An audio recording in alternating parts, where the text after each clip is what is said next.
अस्सलामुअलैकुम। Horror stories के एक न्यू एपिसोड के साथ मैं हूं मजहर मलिक। कैसे हैं आप लोग? उम्मीद है खैरियत से होंगे। आज की खौफनाक कहानी जो मैं आपको सुनाने जा रहा हूं ये मुझे भेजी है आमीना ने, भोपाल, मध्य प्रदेश, इंडिया से। वो कहती हैं कि ये कहानी मैंने अपनी दादी से सुनी थी। आज उम्र के मैं खुद उस हिस्से में हूं कि दादी बन चुकी हूं, लेकिन ये कहानी जब मैं अपनी दादी से सुन रही थी तो कितने दिनों तक मैं डरी रही थी, खौफजदा हो गई थी। और इस कहानी की वजह से कितने दिन तक मैं जब रात को अकेली सोती थी तो एकदम से डर कर जाग जाती थी। मेरी उस वक्त उम्र तकरीबन 13-14 साल के करीब थी जब मैंने अपनी दादी से एक कहानी सुनी थी। दादी काफी बूढ़ी हो गई थी, बहुत सारी बातें भूलना शुरू हो गई थी। लेकिन जब इस कहानी को उन्होंने सुनाया तो कहानी के किरदारों के नाम तो बताते हुए शायद वो भूल गई थी या आगे पीछे कर रही थी, लेकिन जो कुछ उनकी जात जिंदगी में उनकी जात के साथ हुआ था वो सब कुछ उनको ऐसे अजबर याद था जैसे कल की बात हो। कहानी सुनाते हुए उनके चेहरे पे एक ऐसा खौफ, एक ऐसा रंग आता और चला जाता जैसे ये सुना नहीं रही, अभी भी वो सारे मंजर उनकी आंखों के सामने हो रहे हों। दादी कहती हैं, हम जिस मोहल्ले में रहते थे ये एक शहर था। शहर के उस मोहल्ले में हमारे घर के साथ एक और घर से छोड़ के एक और घर, यानी हमारे घर से कोई तीसरा घर कह लीजिए, वो घर खाली हो गया।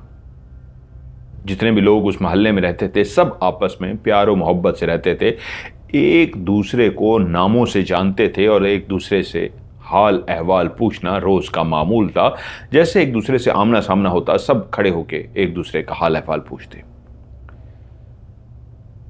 उसके घर के अंदर एक नई फैमिली आबाद हुई थी। जो पुराने वहां पे रह रहे थे वो वहां से चले गए थे।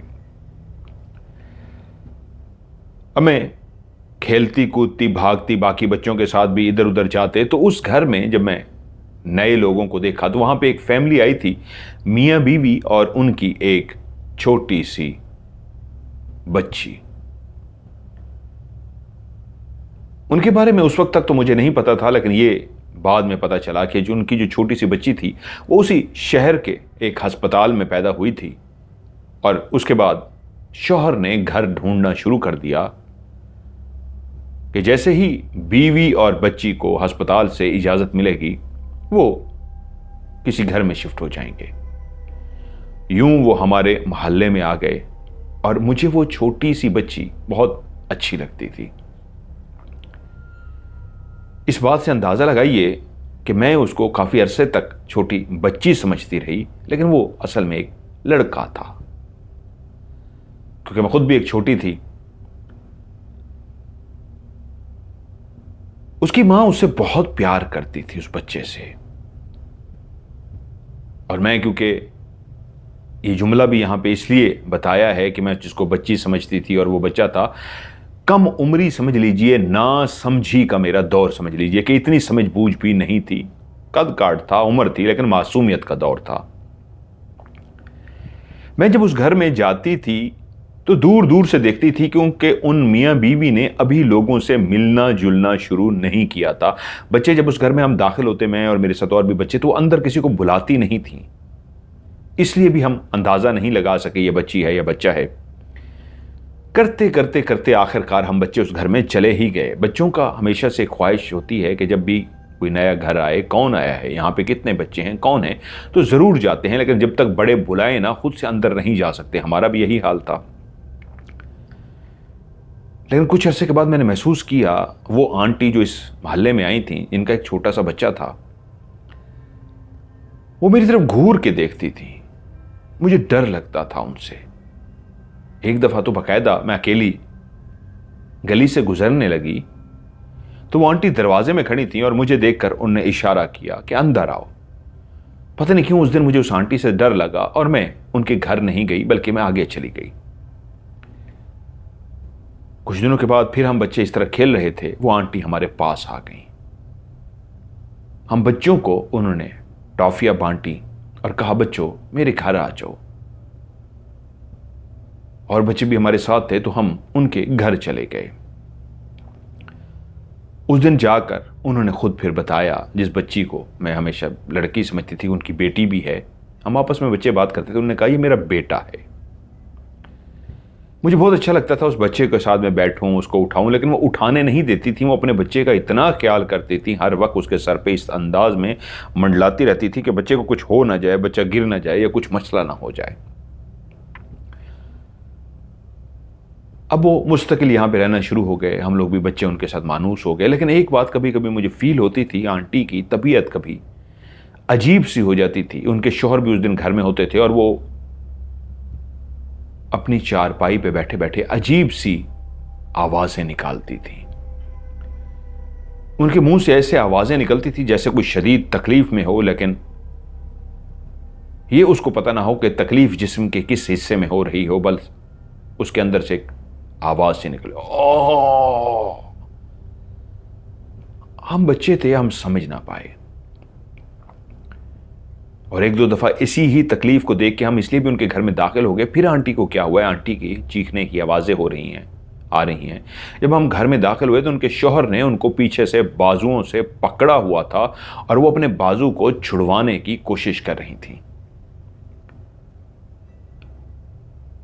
यहां तक कि मोहल्ले की औरतें काफी देर उस शोर शराबे को सुनती रहीं। आज इतना ज्यादा शोर शराबा बढ़ गया था कि कुछ बूढ़ी औरतों ने कहा, क्या है, चल के देखें तो सही। क्योंकि मदद करने का दौर था, मिलने मिलाने का दौर था, प्यार मोहब्बत का दौर था। ये तो नहीं था कि किसी के घर में कोई आवाज आ रही या बैठे हुए हैं। तो बूढ़ी औरतें अंदर की तरफ गईं तो शौहर परेशान थे, उन्होंने इशारा किया, मेरी मदद करें।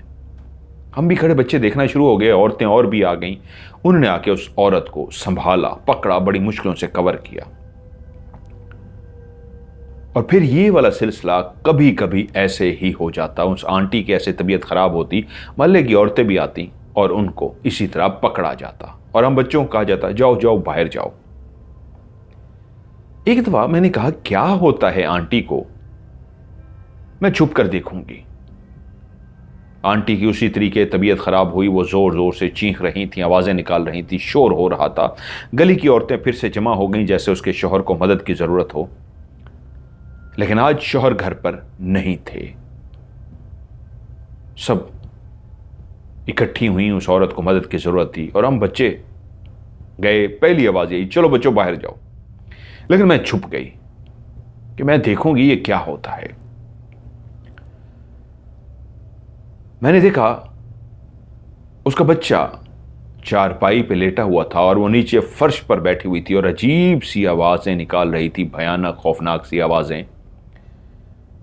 और जैसे ही उसने औरत को देखा तो उस दिन मुझे उन आंटी की आंखों से खौफ महसूस हुआ। उनकी आंखें लाल सुर्ख थी, बाल उन्होंने अपने खुले छोड़े हुए थे, हर वक्त सर पे दुपट्टा रखती थी। उस दिन उनके सर पे जब भी तबीयत खराब होती थी, दुपट्टा उनके सर से गायब होता, उनके बाल खुले होते थे। आज भी उनके बाल खुले हुए थे और वो उसी तरह गुर्रा रही थी।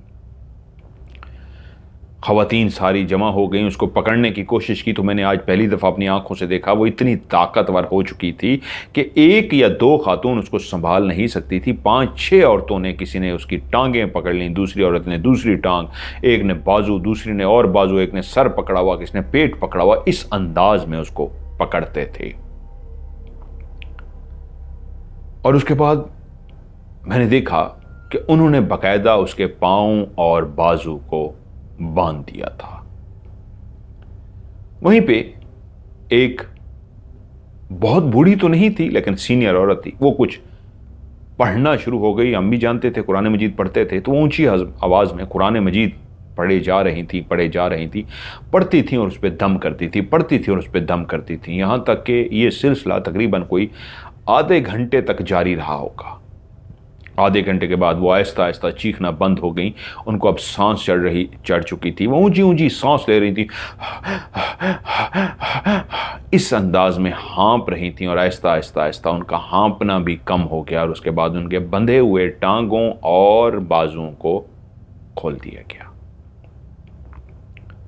सब परेशान हो गए थे कि शुक्र है अब ये बेहतर है, मैं इतनी डर गई थी कि उसके बाद मुझसे देखा ना गया। लेकिन एक तजस्सुस होता है, इतना कुछ देख लिया, आगे क्या होता है। खौफ के बावजूद मैंने देखा। उसके बाद औरतों ने पकड़ के उसको उठाया, सहारा दिया। उसके अंदर इतनी हिम्मत नहीं थी वो खुद उठकर बैठ सके।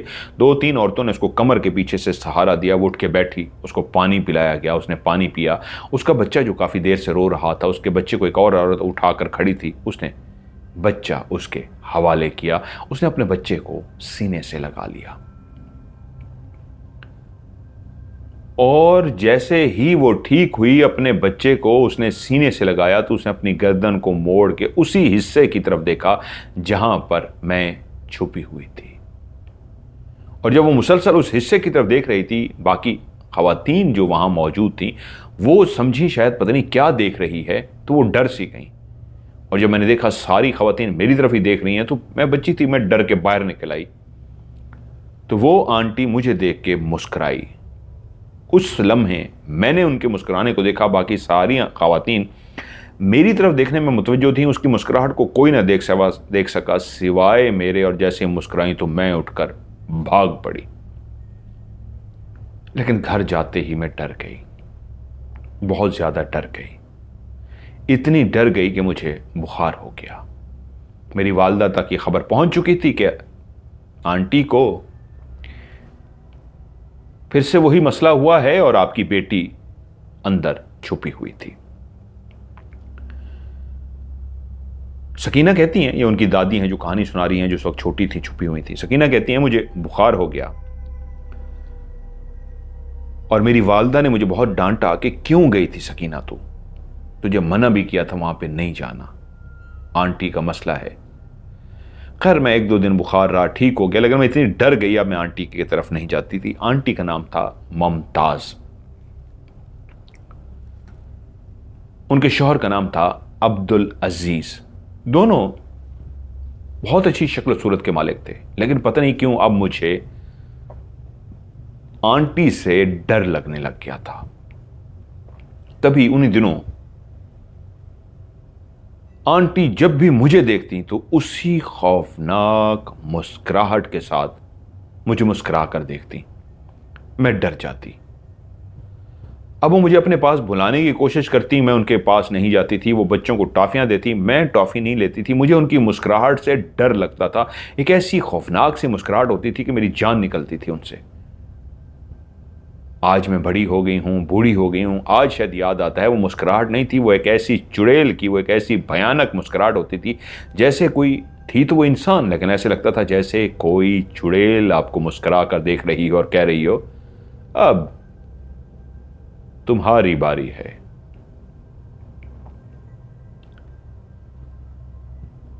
वक्त इसी तरह गुजरता रहा, उनके वो दौरे इसी तरह पड़ते रहे। लेकिन अब हुआ ये था, बहुत लंबे अरसे बाद उनकी तबीयत खराब होती थी। अब वो ठीक रहती थी, लेकिन उनकी मुस्कुराहट इसी तरह मेरे साथ रहती थी।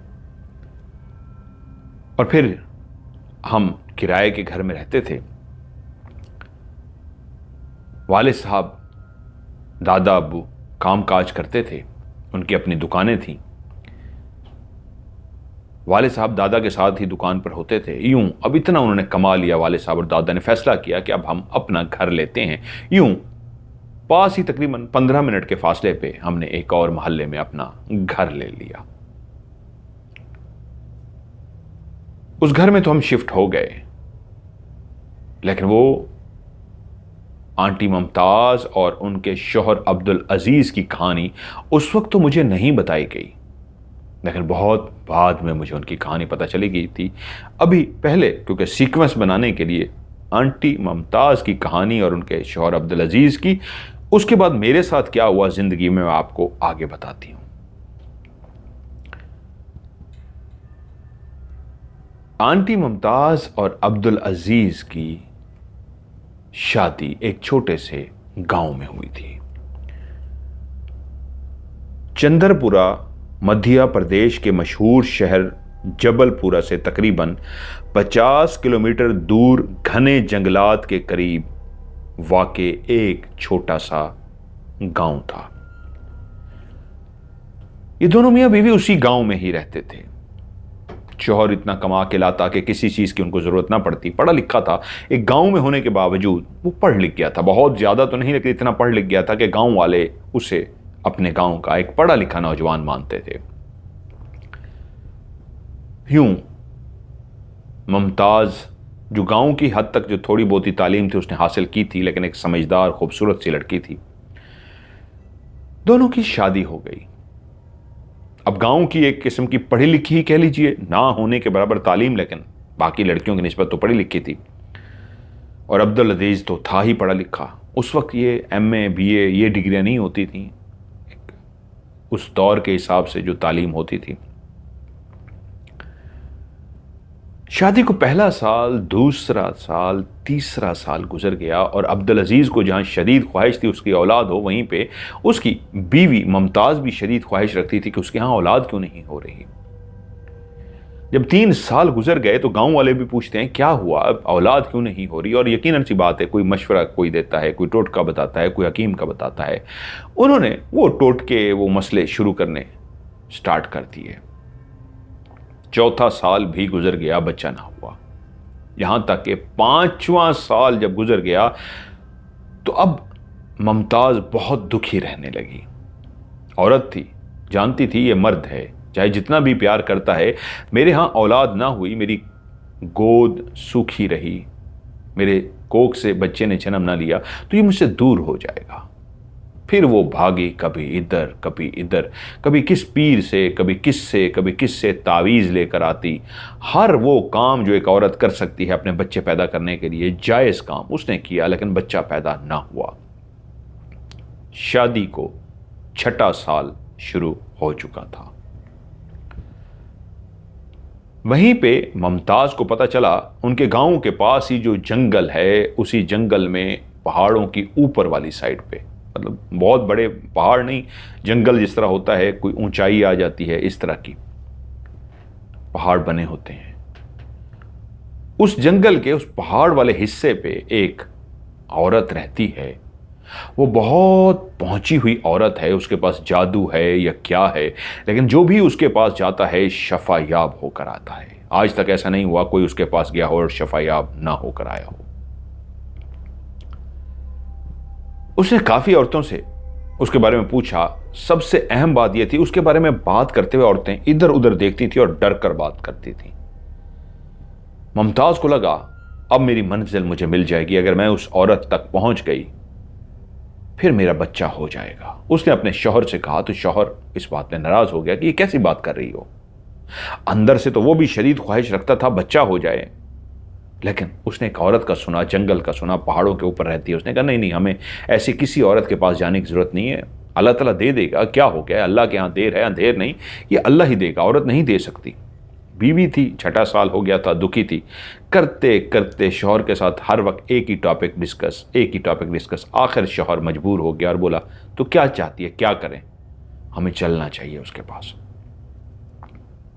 शौहर मान गया, चलो। यूं दोनों उस औरत की तरफ रवाना हो गए। पास ही तो जंगल था, उस जंगल के उन रास्तों से गुजरते हुए जब ऊपर पहाड़ के ऊपर चढ़ते हुए एक ऐसे घर के सामने पहुंचे जो पत्थरों का बना हुआ घर था, जिसको जैसे हाथों से पत्थरों से बनाया गया था। वो एक अजीब सा लगा। अजीज बोला ये वाला है? हाँ, यही बताया था कि पत्थरों का ऐसे बना होगा, ऐसे दरवाजा होगा, यही है। इर्द गिर्द झाड़ियां भी होंगी, ये सही झाड़ियां हैं। अच्छा रुको मैं देखता हूं। अब्दुल अजीज ने दरवाजा खटखटाया। अंदर से कोई आवाज ना आई। दूसरी दफा थोड़ा सा इंतजार करने के बाद वो दोबारा दरवाजा खटखटाने ही लगा था। उसने अपना हाथ दरवाजे पे रखा ही था, अभी मारा नहीं था कि ठक करके दरवाजा खुल गया। सामने एक औरत खड़ी थी, बहुत बूढ़ी नहीं थी, लेकिन उसको आप बूढ़ी औरत कह सकते हैं। तकरीबन वो 70 साल के करीब थी। उस दौर में 90 साल 100 साल की उम्र को बूढ़ा कहा जाता था। 70 साल को बहुत बूढ़ी नहीं, लेकिन बूढ़ों में कंसीडर किया जाता था।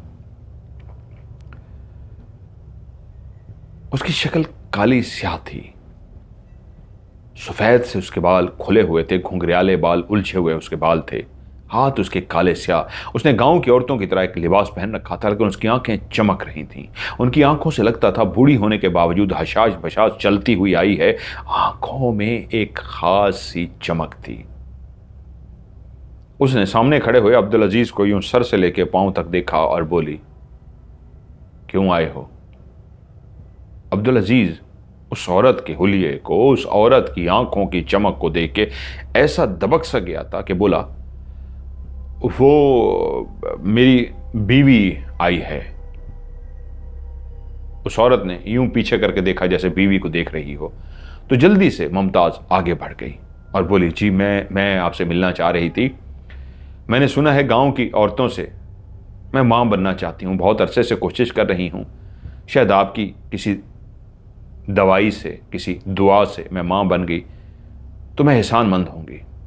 उसने फिर से एक दफ़ा जिस तरह शौहर को देखा था, यूं आहिस्ता आहिस्ता पाँव से देखती देखती देखती देखती देखती उसके सर तक उसने देखा। आराम से, ऐसे गर्दन से, तेजी से नहीं, आराम से देखती देखती देखती ऐसे सर पे देखा और बोली, ठीक है, अंदर आ जाओ।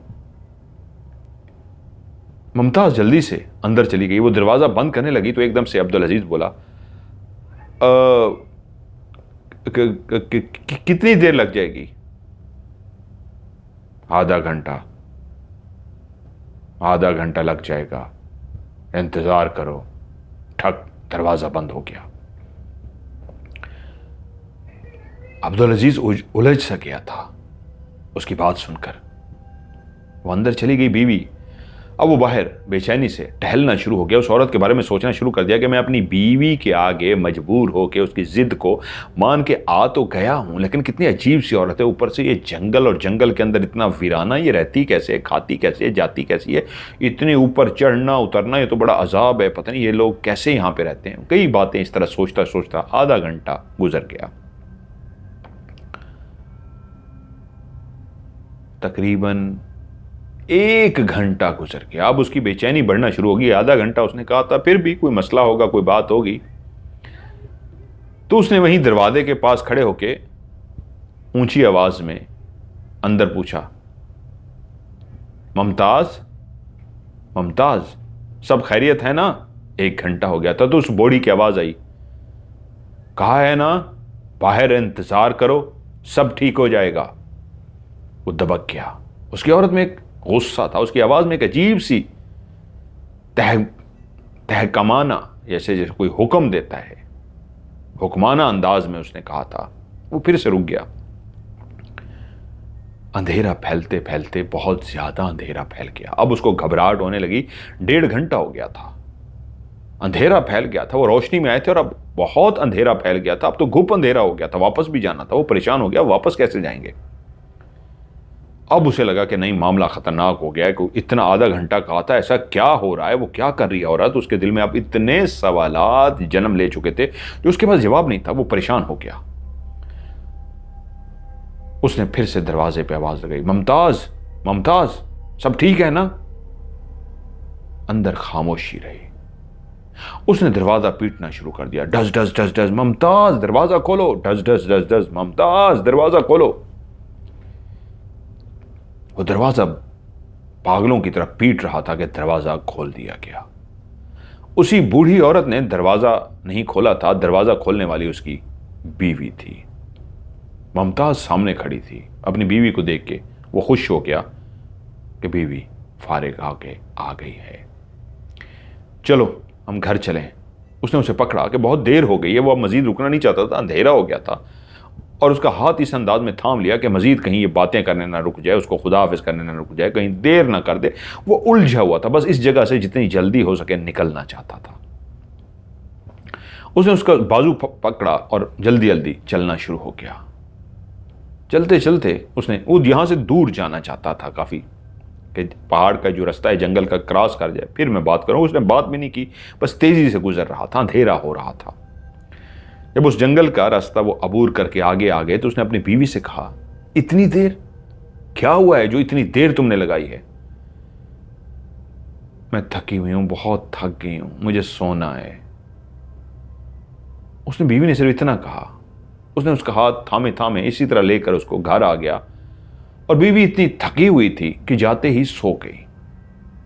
वो बीवी से बहुत सारे सवालात पूछना चाहता था, बात करना चाहता था, लेकिन बीवी ने कोई जवाब ना दिया। और जब सो गई तो उसने फैसला किया, चलें कोई बात नहीं, सुबह थकी होगी, क्या हुआ क्या नहीं, कल इससे बात होगी। सुबह बीवी उठ गई। उसने बीवी से पूछा, हाँ मुमताज बताओ क्या हुआ था।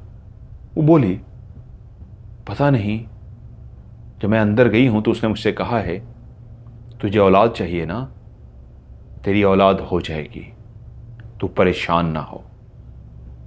और उसके बाद वो कुछ पढ़ती रही है और उसके बाद उसने मुझे कुछ पीने के लिए दिया है। अजीब सा कड़वा सा उसका जायका था। कहती है बस ये आंखें बंद कर और इसको एक ही घूंट में पी जा। मैंने कहा ये क्या है। कहती है तेरे लिए एक ऐसी दवाई है जो तेरा बच्चा पैदा कर देगी, तू मां बन जाएगी, तेरी कोख आबाद हो जाएगी। मैंने आंखें बंद की और उस लिक्विड को जो कड़वा सा था पी गई। उसके बाद मुझे याद कुछ भी नहीं है। आप मुझे लेकर आए हैं, घर कैसे पहुंचे मुझे यह भी याद नहीं है। शौहर परेशान हो गया और बोला, मैं तुझे कहता था ना, पता नहीं कैसी औरत है कैसी नहीं, मैं तुझे मना करता रहा हूं हमेशा, ऐसे लोगों के पास नहीं जाना चाहिए, अल्लाह से मांगना चाहिए, तू फिर भी गई है। खैर उसने काफी लेक्चर दिया बीवी को। 3 महीने बाद बीवी ने कहा, अब्दुल अजीज मुबारक हो, मैं मां बनने वाली हूं। अब्दुल अजीज को अपने कानों पे यकीन ना आया, जो खुद बाप बनने के लिए बेचैन था, जिसको बच्चे की शदीद ख्वाहिश थी, उसको बीवी खुशखबरी सुना रही थी कि वो मां बनने वाली है। हां मैं खुद इंतजार कर रही थी, मुझे पहले महीने पता चल गया था, दूसरा महीना, लेकिन तीसरा महीना जब हुआ है तो 100% यकीन हो गया है मैं मां बनने वाली हूं। दोनों मियां बीवी बेइंतहा खुश हो गए।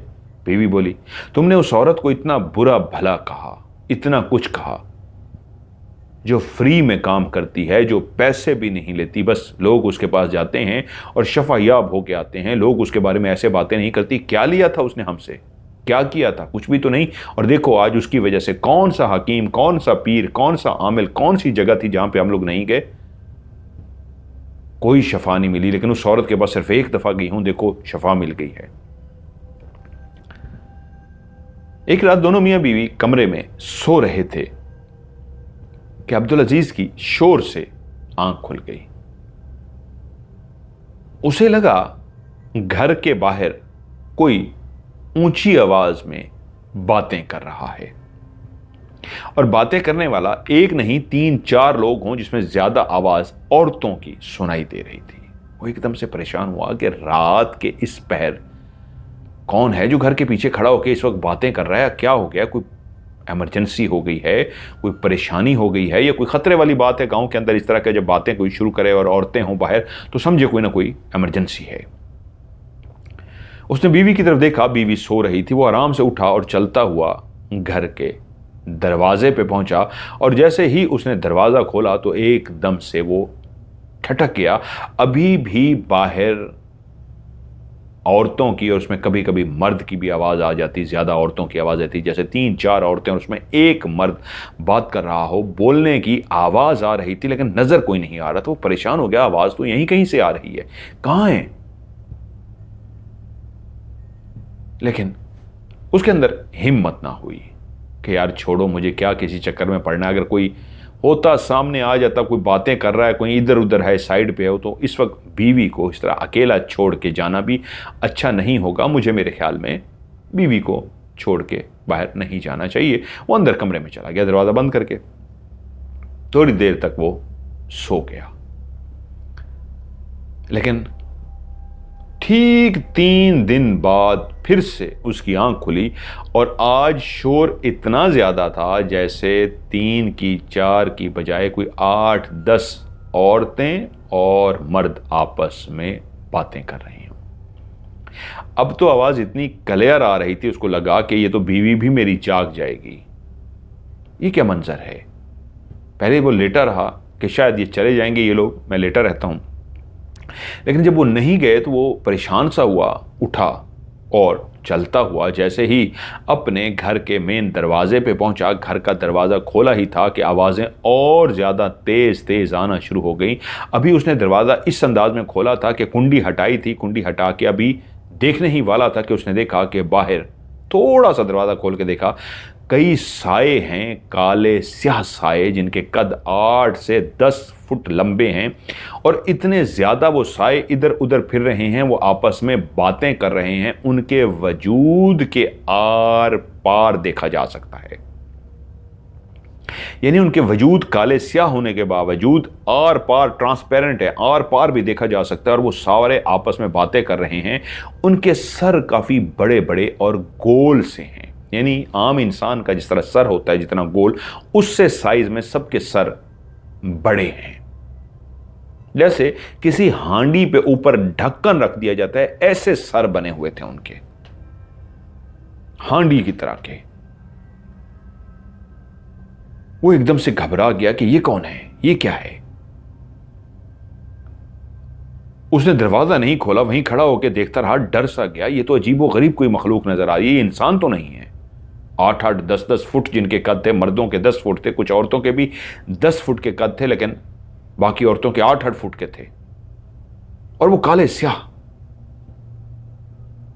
उन काले स्याह की आंखें नजर ही नहीं आ रही थी, ना लाल, ना रेड, ना वाइट, कुछ भी नहीं।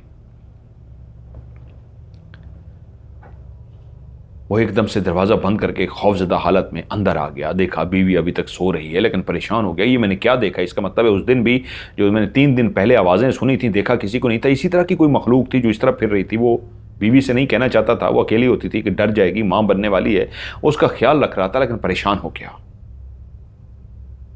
अगले कुछ दिन कुछ भी नहीं हुआ। ठीक 1 महीने बाद वो कमरे में लेटा था, बीवी उसके पास लेटी हुई थी। दोनों सोए हुए थे कि रात के कौन सा पहर था, यकीनन आधी रात ही थी, कि एकदम से आवाज आई, घर के सहन के अंदर कोई मजमा लगा है और सहन के अंदर ही काले स्याह साए फिर रहे हैं। उसने इधर उधर देखा, कमरे के अंदर तो कुछ भी नहीं था, लेकिन जैसे ही वो खिड़की के पास गया है तो क्या देखता है, इतने ज्यादा साए हैं, वही 8 से 10 फुट लंबे। आज उनकी आंखें भी नजर आ रही थी। पहले उसने उनके पूरे वजूद को देखा था, हांडी की तरह के उनके सर थे, आंखें नहीं थी। आज सबकी आंखें भी नजर आ रही थी, लाल सुर्ख आंखें, जैसे आंखों की जगह पे किसी ने जलता हुआ कोयला रख दिया हो। वो सारे आपस में बातें कर रहे थे और जैसे ही वो खिड़की के सामने खड़ा हुआ तो उसने जब उन सायों को देखा तो पीछे से बीवी की आवाज आई, क्या हुआ है, आप उधर क्यों खड़े हैं? वो एकदम से जल्दी से खिड़की से पीछे हट गया। बीवी से बोला, नहीं नहीं कुछ नहीं, बस वैसे ही ऐसे। वो एकदम उठ के बैठ गई, क्या हुआ है मुझे बताए ना। नहीं नहीं कुछ भी नहीं, तुम सोई रहो। बीवी लेटी रही लेकिन उठी नहीं। वो डर रहा था कि बीवी इस शोर की आवाज सुन के बाहर ना देख ले, डर जाएगी, लेकिन उस बीवी ने कुछ महसूस ना किया। वो लेट गया, दिल ही दिल में यही दुआ करता रहा कि यार बीवी ना देखे, मेरी बीवी मां बनने वाली है, खौफजदा हो जाएगी, पता नहीं ये क्या हो रहा है। कुछ दिनों के बाद मामला ठीक हो गए। अब उसके पेट में जो बच्चा था वो 7 महीने का हो चुका था कि बीवी की आंख खुली। उसने देखा छत के ऊपर दौड़ने की आवाज है। वो एकदम से चौंक गई, अपने शौहर को जगाया। अब्दुल अजीज उठ गया और बोली, छत के ऊपर कोई दौड़ रहा है। अब्दुल अजीज ने कवलेयर उस आवाज को सुना जैसे कोई छत पे दौड़ रहा है। तभी उसी लम्हे दरवाजे के बाहर इस तरह की आवाज आई जैसे दरवाजे के बाहर भी कोई खड़ा हो। तो बीवी सरगोशी में बोली, लगता है कोई दरवाजे के बाहर भी है। अब्दुल अजीज ने सर हिलाया, हां। और उसी वक्त ऐसा शोर सुनाई दिया जो उस पहले भी सुन चुका था कि बाहर कई लोग मौजूद हैं। औरतें और मर्दों का शोर जैसे वो पहले सुन चुका था। तो एकदम से बीवी की आवाज आई, ये शोर कैसा है? ये बाहर तो औरतों की आवाज़ है और मर्दों की आवाज़ आ रही है। इसका मतलब है आज बीवी ने भी उस आवाज़ को सुन लिया था। बीवी उठने लगी, उसने कहा नहीं लेटी रहो। तभी वो उठकर खिड़की के पास गया और जैसे ही उसने सहन के अंदर देखा है तो आज जितने भी लोग जो 8 से 10 फुट ऊंचे ऊंचे थे वो सब के सब उसी खिड़की की तरफ मुतवज्जो थे। सबकी लाल सुर्ख कोयले की तरह जलती हुई आंखें उस खिड़की की तरफ देख रही थी। वो आपस में बातें भी कर रहे थे लेकिन खिड़की के अंदर खड़े हुए अब्दुल अजीज को गौर से देख रहे थे, जैसे वो कह रहे हों तुम्हारा इंतजार है। और पीछे से बीवी भी चुपके से चलती हुई अब्दुल अजीज के पीछे आ गई और उसने जैसे ही सारा बाहर वाला मंजर देखा तो वो थर थर कांपना शुरू हो गई। करीब था कि वो बेहोश हो जाती कि उसी वक्त अब्दुल अजीज ने उसे थाम लिया। वो बेहोश होने से तो बच गई लेकिन इतनी खौफजदा हो गई कि अब्दुल अजीज भी खौफजदा तो पहले से था, आज बीवी ने देख लिया, दोनों कांपना शुरू हो गए। सुबह हुई, अब्दुल अजीज अपनी बीवी को लेकर एक इमाम मस्जिद के पास पहुंच गया। छोटी सी एक मस्जिद थी, उसके एक इमाम साहब थे, उनके पास पहुंच गया। इमाम साहब से उसने कहा इमाम साहब मेरे घर में इस तरह का मामला हुआ है। और बीवी के सामने उसने सारा कुछ बता दिया कि काफ़ी अरसे से मेरे घर में इस तरह की, पहली दफ़ा मैंने सुना था, बीवी को नहीं बताया, बाहर से आवाज़ आई, फिर सहन में, फिर ये हुआ, फिर ये हुआ। रात इस तरह छत पे आवाज़ आई, बीवी ने देखा, आवाज़ें सुनी और मैंने भी सुना। मैं इसको वहम कहता लेकिन मेरी बीवी ने भी क्लियर ये सब कुछ देखा है। इमाम साहब कुछ देर पढ़ते रहे, खामोश रहे और उसके बाद बोले ये कब से होना शुरू हुआ है? पहली दफ़ा क्या ऐसा हुआ था जिसके बाद ऐसा हुआ? उन्होंने कहा जी कुछ भी नहीं, बस ऐसे ही एक दफ़ा मुझे आवाज़ आई और उसके बाद ये सिलसिला शुरू हो गया। ठीक है मौलवी साहब, इमाम साहब फिर कुछ पढ़ते रहे और उसके बाद बोले कुछ याद करो, इन वाक़यात से पहले ऐसा कुछ हुआ था, कुछ तो हुआ है। अब्दुल अजीज बोला जी आप क्या पूछना चाह रहे हैं, क्या हुआ है? तुम लोग अपनी जिंदगी को नॉर्मल तरीके से पहले गुजार रहे थे लेकिन उसमें कुछ तो आप लोगों ने ऐसा किया है जिसके बाद ये वाकयात आपके साथ जुड़े हैं। कुछ याद करो, कुछ याद आता है? और तो कुछ याद नहीं। हाँ हमारे यहां बच्चा नहीं पैदा हो रहा था। उस वक्त तक ये मस्जिद भी गैर आबाद थी जहां पे आज आप बैठे हैं, कोई इमाम साहब नहीं आते थे। मेरी बीवी ने हर जगह से इलाज कराया, पीर फकीर हर जगह से गई, तो ये गांव की मस्जिद आबाद थी, कभी कोई कोई पढ़ लेता था नमाज आकर। तो अगर आप होते हम आपके पास आ जाते। अभी आपके पास इसलिए आए हैं कि ये मस्जिद आबाद हुई है कुछ अरसे से। तो मेरी बीवी ने मुझे बताया था कि जंगल में फलां जगह पे एक औरत रहती है, उसके पास हम गए थे, उसने मेरी बीवी को कड़वा सा लिक्विड दिया था और वहां पी के आगे उसके 3 महीने बाद इसका बच्चा होने वाला हो गया। कारी साहब बोले मुझे यही कोई शक था, इसलिए मैं पूछ रहा था कहीं तो गए होगे, कोई वाकया याद करो। तुम नहीं जानते तुम कहां चले गए थे। वो एक चुड़ैल है, डाइन है जिसके पास तुम गए हो। उस डाइन ने वो किया है कि तुम्हारे यहां बच्चे की तो विलादत होगी, तुम्हारे यहां बच्चा तो पैदा होगा लेकिन वो तुम्हारा नहीं, उस डाइन का बच्चा होगा। अब्दुल अजीज एकदम से घबरा गया कि क्या मतलब है, क्योंकि बीवी को पहले ही वो बाहर भेज चुका था इमाम साहब। उसने एक इशारा किया था कि अपनी बीवी को बाहर भेज दो। अब्दुल अजीज बीवी को बाहर बिठा के आ गया। तभी उसने बताना शुरू किया और जब उसने कहा कि वो एक डाइन है तो वो चौंक गया कि क्या मतलब है आपका कि वो डाइन का बच्चा है, मेरा नहीं है। नहीं, वो तुम्हारा ही बच्चा है, उस बच्चे के बाप तुम ही हो। तो फिर क्या मतलब है आपका? मैं तुम्हें क्लियर लफ्जों में बताता हूं। उस औरत ने जो बीज बोया है, जो तुम्हारी बीवी को अपने जादू के जरिए एक लिक्विड पिलाया है, कड़वा सा कुछ मादा पिलाया है, उसके साथ अपना जादू भी डाला है। वो एक जड़ी बूटी थी जिससे औरत मां बनती है। उस जड़ी बूटी से जब औरत मां नहीं बन पा रही होती, बच्चा पैदा नहीं कर पा रही होती, तो उसी जड़ी बूटी के पीने से औरत मां बनती है। लेकिन वो खाली जड़ी बूटी नहीं है, उसके साथ उस चुड़ैल ने, उस डाइन ने अपना जादू भी डाल दिया है। उस जादू से क्या होगा, पेट के अंदर पलने वाला बच्चा जब पैदा होगा तो पहले ही वो अपने नाम कर चुकी है कि ये मेरा होगा, मेरे से मुराद वो डायनी से लेने के लिए आएगी। इस बच्चे को ना सिर्फ वो ले जाएगी बल्कि अपने पास जब लेकर जाएगी तो इस बच्चे का पहले खून पिएगी और फिर एक एक करके उस मासूम की टांग, दोनों टांगें, बाजू, पैर, सर, हर चीज वो खा जाएगी। ये चुड़ैलें जब बच्चों को ले जाती हैं उससे पहले ही जादू करके उसी जड़ी बूटी पे जादू कर देती हैं और जब बच्चा पैदा होता है तो वो इतना ताकतवर बच्चा पैदा होता है, वो इन्हीं के लिए ही पैदा होता है, ये समझती हैं हमारे लिए ही है। और जब वो बच्चा पैदा होता है तो उसे ना सिर्फ खून पीती हैं बल्कि उसको खा जाती हैं, उससे उनको और ताकत मिलती है। वो औरत जिसकी उम्र तुम बता रहे हो कुछ 70 साल के करीब होगी, इस बच्चे को खाने के बाद वो जवान औरत बन जाएगी। जवान तो ये कभी भी बन सकती हैं, इनके बस ताकत होती है, ये चुड़ैलें होती हैं, डाइन होती है, लेकिन बच्चे इसलिए खाती हैं कि ये और कई 100 साल जिंदा रह सकें। ये अपने जादू से, उस काले जादू से इतनी ताकत, इतनी शक्ति हासिल कर चुकी होती हैं कि ये चाहती हैं हम मरे ना। जब भी बूढ़ी होने लगती हैं तो फिर से इस तरह के बच्चों को खा के और जवान हो जाती हैं और फिर कई साल और निकालती हैं। जब इनको फिर जादू से पता लग जाता है अब मरने के इतने साल रह गए हैं, फिर से ये इस तरह के काम करती हैं। वो डर गया कि ये जो आप बता रहे हैं तो बहुत खौफनाक है, इसका मतलब है बच्चा तो मेरा है लेकिन वो अपने नाम कर चुकी है, मेरे बच्चे को खा जाएगी। हां, तुम्हारे बच्चे को वो खा जाएगी, पहले खून पिएगी फिर खा जाएगी। और ये एक औरत नहीं है, ऐसी कई औरतें इन जंगलों में बसती हैं। जब गांव वालों को पता लग जाता है इनके बारे में कि ये चुड़ैलें हैं, डायने नहीं हैं, इंसान नहीं हैं, डायने हैं, तो फिर ये अपनी जगह को छोड़ देती हैं।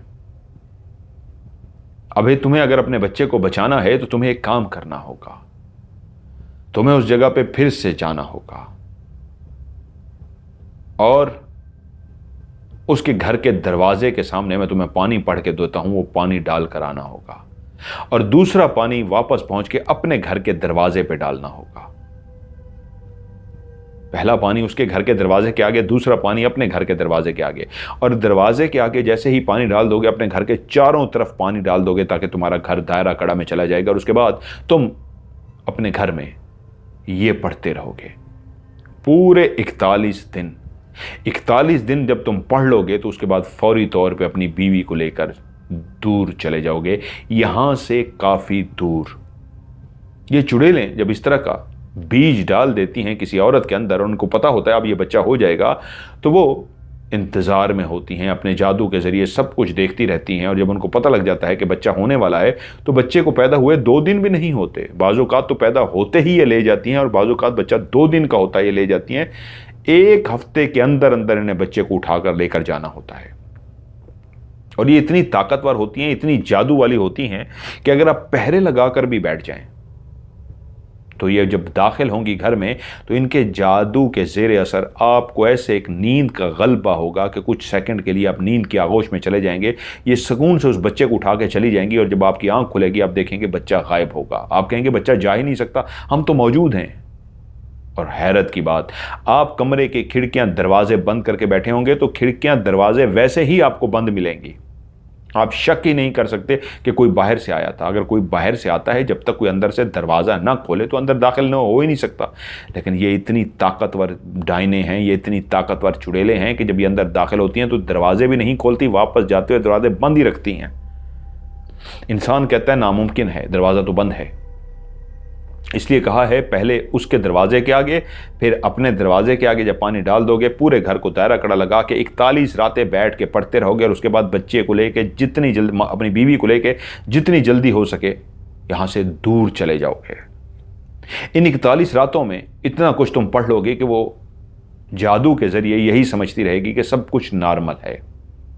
तुम जो 41 रातें पढ़ोगे वो अपने जादू के जरिए जो भी देखेगी उसको यही लगेगी सब कुछ उसके कंट्रोल में है, बच्चा होने में अभी टाइम है, क्योंकि वो रोज बैठ के चेक करती है। और जो तुम साए देख रहे हो, ये देख रहे हो, ये उसी की भेजी हुई मखलूक है जो पहरे देती है, जो देखती है। और ये कभी भी अकेली नहीं होती, ये बहुत ताकतवर है। इसके साथ और भी कई होंगी जो इसके आस पास नहीं होंगी। तुमने सोचा है ये चुड़ैलें पहाड़ों में क्यों रहती हैं, जंगलों में वीरानों में क्यों रहती हैं, इंसानों से दूर? इनको खाना पीना कौन देता है? इंसान अगर किसी पहाड़ की चोटी पर रहता है, जंगल में रहता है, तो खाएगा कहां से, पानी कहां से लेगा? और ये इतनी अमीर तो औरत तुम्हें शक्ल से नजर नहीं आई होगी कि उसने पूरा अनाज पानी वहां पे स्टोर करके रखा होता है। नहीं, ये चुड़ैले हैं। अब तुम्हें जैसा कहा है वैसा करना, और 41 रातें जैसे ही मुकम्मल हो जाए फौरी तौर पे उस घर को छोड़ देना और इतने दूर चले जाना किसी ऐसे शहर के अंदर जहां पे इसकी पहुंच नहीं होगी। ये तुम्हें जादू के जरिए ढूंढ नहीं सकेगी। हाँ, मैं उसको मार नहीं सकता, वो बहुत ताकतवर है, मेरे पास इतना इल्म नहीं है। हाँ, मैं इतना कर सकता हूं अपने इल्म के जरिए, मैंने दायरा कड़ा लगा दिया है। 41 रातें जब तुम पढ़ते रहोगे तो वो अपने जादू को सही समझेगी, जबकि वो गलत होगा। उसको लगेगा कि सब कुछ नॉर्मल है, सब कुछ नॉर्मल नहीं होगा। अब्दुल अजीज अपनी बीवी को लेकर वहां से शुक्रिया अदा करके घर आ गया। पानी की बोतल उसके पास थी। वो परेशान था कि पानी की बोतल को उसने डालने के लिए जाना है, और वो भी अंधेरा होने के बाद। और उसे कहा गया था कि वो ये पढ़ता हुआ जाएगा, वरना उसकी ज़िंदगी को भी नुकसान हो सकता है। उसको शक पड़ गया, इसने गलती कर ली, या उसने देख लिया, या इसने पीछे मुड़ के देख लिया तो इसकी ज़िंदगी भी जा सकती है। अब अब्दुल अजीज के लिए इतना आसान तो नहीं था, वो एक आम इंसान था। फिर भी उसने हिम्मत की अपनी बीवी को बचाने के लिए, अपने होने वाले बच्चे को बचाने के लिए, जो 6 सालों बाद 7वें साल होने जा रहा था। जैसे ही अंधेरा फैल गया वो बोतल उठाकर घर से निकल पड़ा। वो खौफजदा था। हर कदम पे उसको ऐसे महसूस होता जैसे कोई पीछे चलता हुआ आ रहा हो, लेकिन उसने कहा था पीछे मुड़कर मत देखना। वो ये पूछना भूल गया था कि जब पानी डाल दूं उस वक्त पीछे मुड़कर नहीं देखना, या घर से ही निकलते हुए नहीं देखना। लेकिन उस बेचारे ने पीछे मुड़कर नहीं देखा। चलते चलते वो अपनी स्पीड को बढ़ा देता तो पीछे आवाज भी ऐसे आती जैसे कोई तेज आवाज के साथ चल रहा हो। और जब वो आहिस्ता आहिस्ता चलना शुरू करता तो पीछे से ऐसे ही आवाज आती कि आने वाला आहिस्ता आहिस्ता चल रहा हो। एक दफा तो उसने ऐसे हल्का सा दौड़ने वाले अंदाज में भी कदम बढ़ाए तो उसको महसूस हुआ पीछे से भी ऐसे ही कदमों की आवाज आ रही हो, जैसे आ रही थी जैसे कोई उसी की तरह दौड़ रहा हो। आखिरकार वो जंगल के उसी पहाड़ी हिस्से की तरफ चलना शुरू हो गया, जहां पे एक जगह पे पहुंच के उस औरत को समझ के जिसके यहां वो गए थे, आज जब उसके दिमाग में था वो औरत नहीं, एक डाइन है, चुड़ैल है। और वो अकेली नहीं है, उस तरह की कई चुड़ैलें वहां मौजूद होती हैं जो अपना आप शो नहीं कराती। जिस दिन इनके यहाँ जश्न होता है, बच्चे को ये उठा कर लाती हैं, उस दिन ये इकट्ठी होती हैं। और खौफनाक बात जो उस मौलवी ने बताई थी कि ये जो बच्चा है यही चुड़ैल ही खाएगी, उसका खून भी पिएगी, लेकिन दावत करेगी।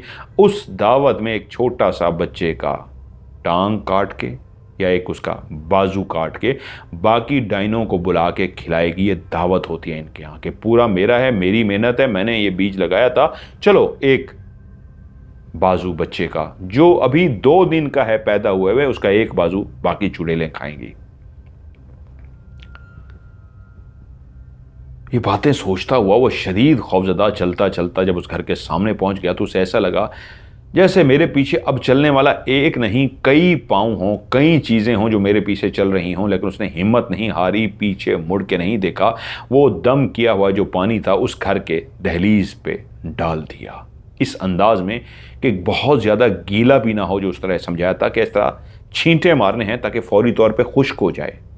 अगर वो बाहर निकल आई और उसने देख लिया कि पानी पड़ा है, गीला है, कोई दम किया हुआ पानी डाल गया है, तो भी खौफनाक था।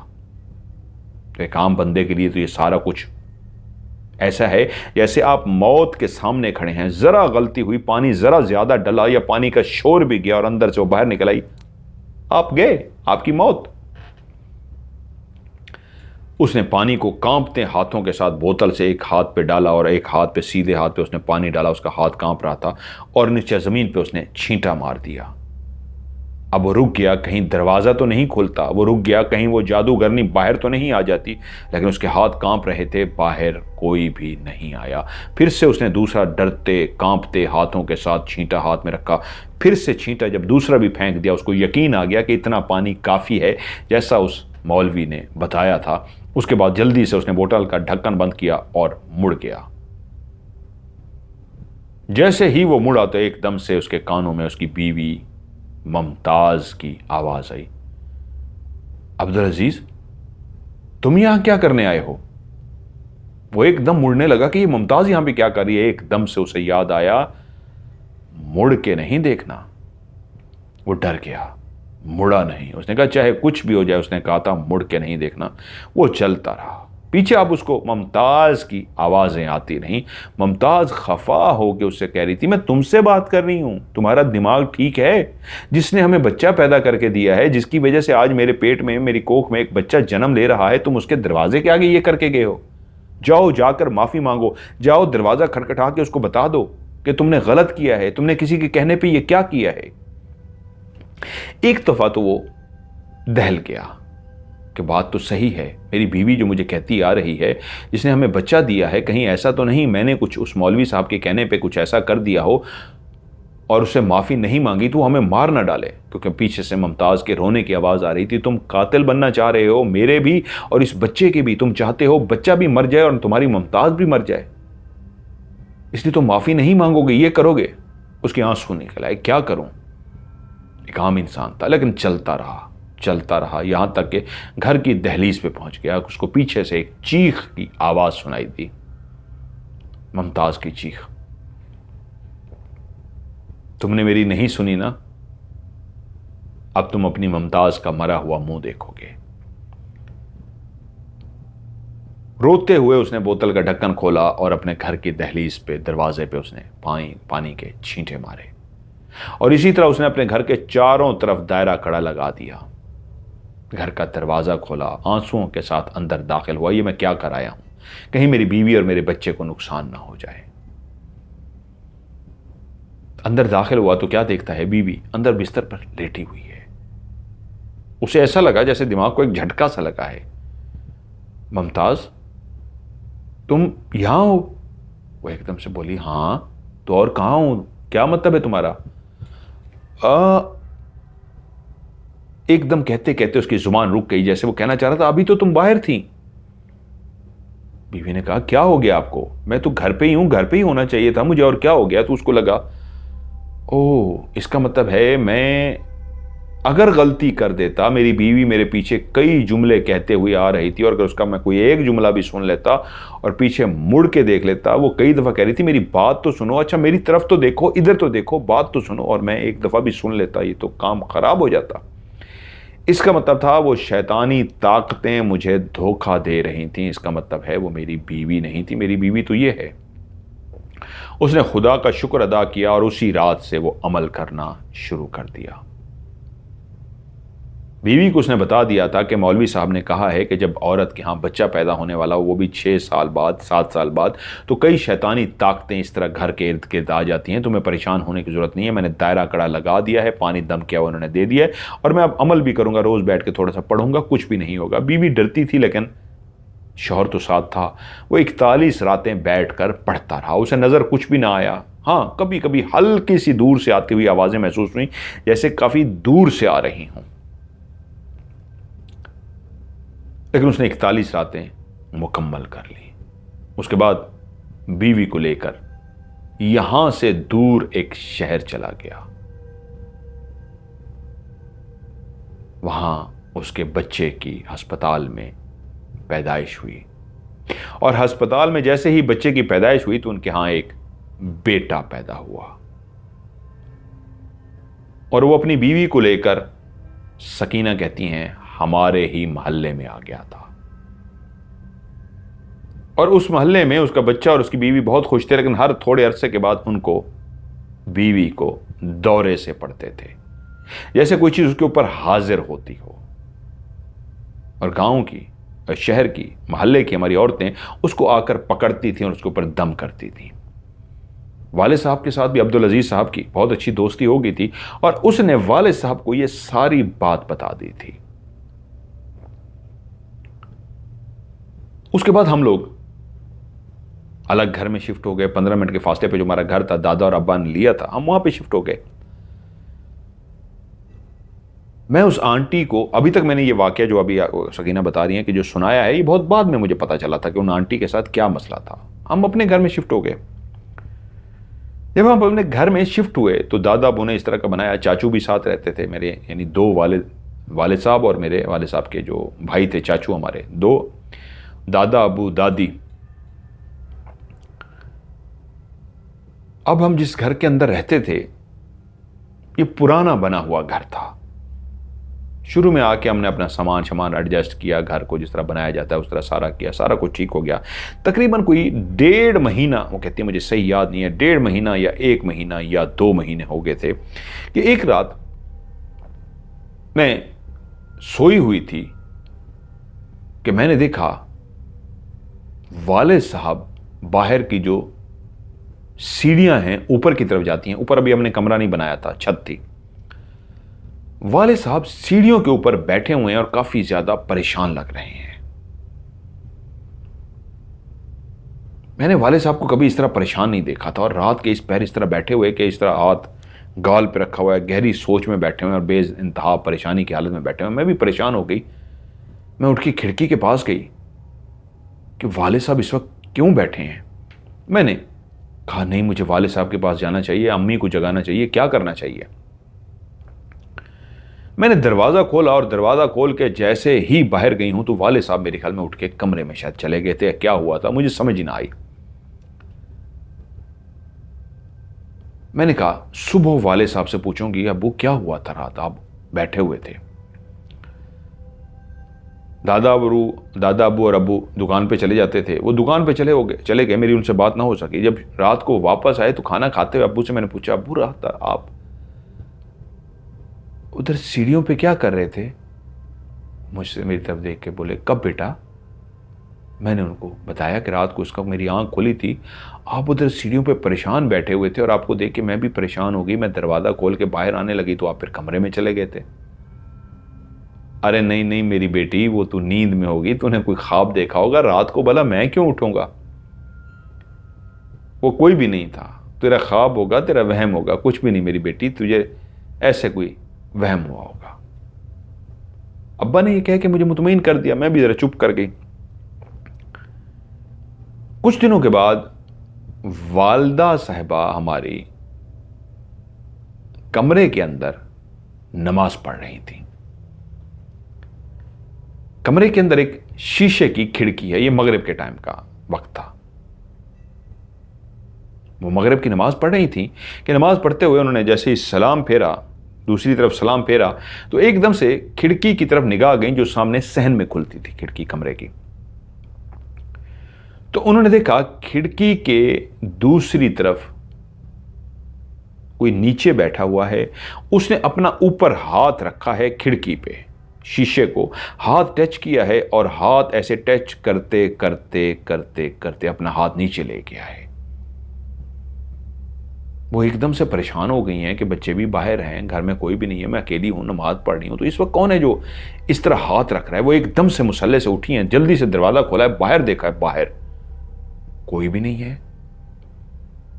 वो एकदम से परेशान हो गई कि अभी अभी तो किसी का हाथ था, मैंने क्लियर अंदर से हाथ देखा है, इतनी जल्दी कोई कहीं जा ही नहीं सकता।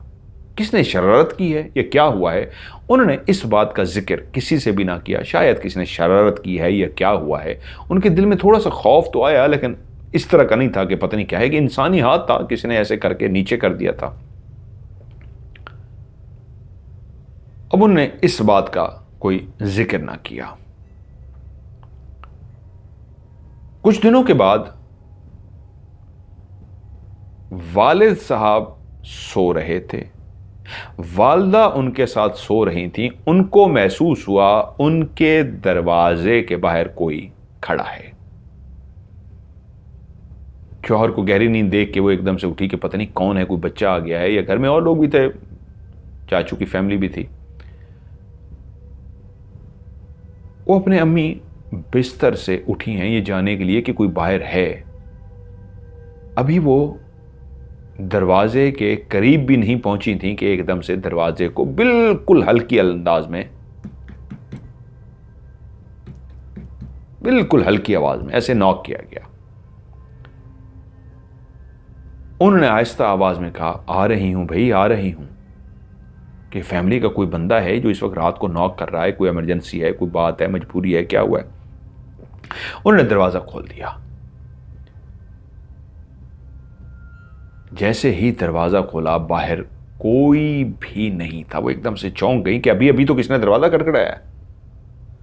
वो चौंक गई, इधर उधर देखा, कहीं पे कोई भी नहीं है। ये कैसे हो सकता है, अभी तो ऐसे आवाज से दरवाजा खटखटाया गया था। उन्होंने इधर उधर देखा, पीछे बाहर आवाज भी दी, भी कौन है, किसने दरवाजा खटखटाया है। कोई आवाज नहीं। वो अंदर आ गई। लेकिन अब उनके दिल में यह हुआ कि ये हाथ वाला वाकया तो पहले दिमाग में था, वो चुप थी, लेकिन ये नॉक हुआ था।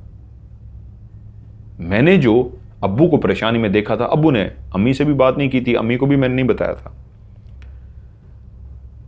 उससे ठीक कुछ दिनों के बाद सकीना कहती हैं, मैं अपने कमरे में लेटी हुई थी, रात का टाइम है, मेरी बहन पास लेटी हुई है, बड़ी बहन, कि मुझे महसूस हुआ खिड़की के बाहर से कोई गुजरा है।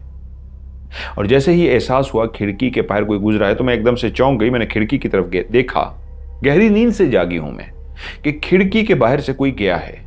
हैं? ये कौन गया है? होगा कोई घर का फर्द, वॉशरूम के लिए उठा होगा, बाथरूम के लिए तो वो होगा। तो ये सोच के मैं आंखें अपनी बंद ही करने लगी हूं कि कोई फैमिली मेंबर ही होगा जो गया होगा, तो इसलिए मेरी आंख खुल के मैंने देखा कोई गुजरा है।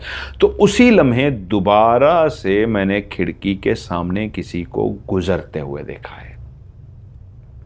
और इस दफा जिसको गुजरते हुए देखा है वो काला स्याह साया था।